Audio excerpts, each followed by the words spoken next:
Dans 1 Timothée chapitre 3 au verset 2, il le dit, il faut que l'évêque soit irréprochable, mari d'une seule femme, sobre, modéré, réglé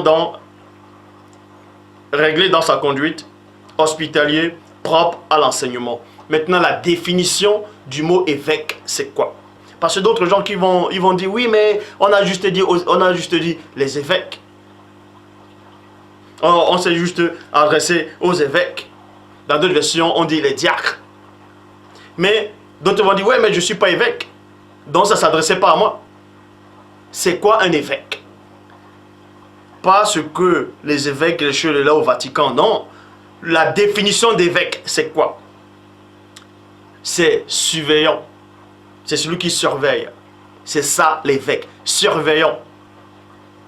Et maintenant, tous ceux qui acceptent la parole de l'Oba, tous ceux qui marchent selon la sainteté sont des évêques. Que cela vous gêne ou pas, la parole le dit. Hébreux chapitre 10 au verset 24.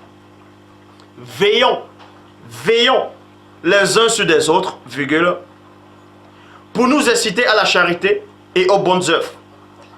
Veillons, c'est quoi? C'est veiller. Et un évêque, c'est quoi? C'est un veilleur.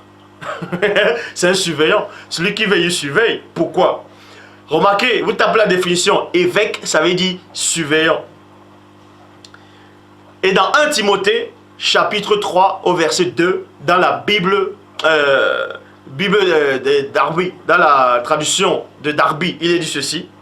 Il faut donc que le surveillant, vous voyez, il faut donc que le surveillant soit irréprochable, mari d'une seule femme, modéré dans ses habitudes, saint d'esprit, ordonné, hospitalier, capable d'enseigner.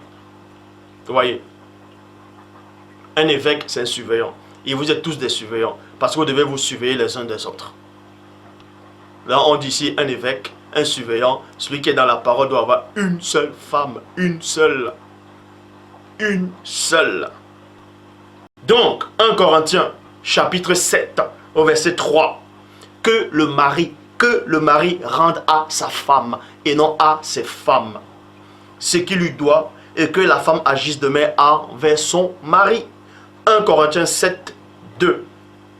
Cependant, en raison de la fornication, si répandue, que chaque homme ait sa propre femme et non ses propres femmes, et que chaque femme ait son mari à elle.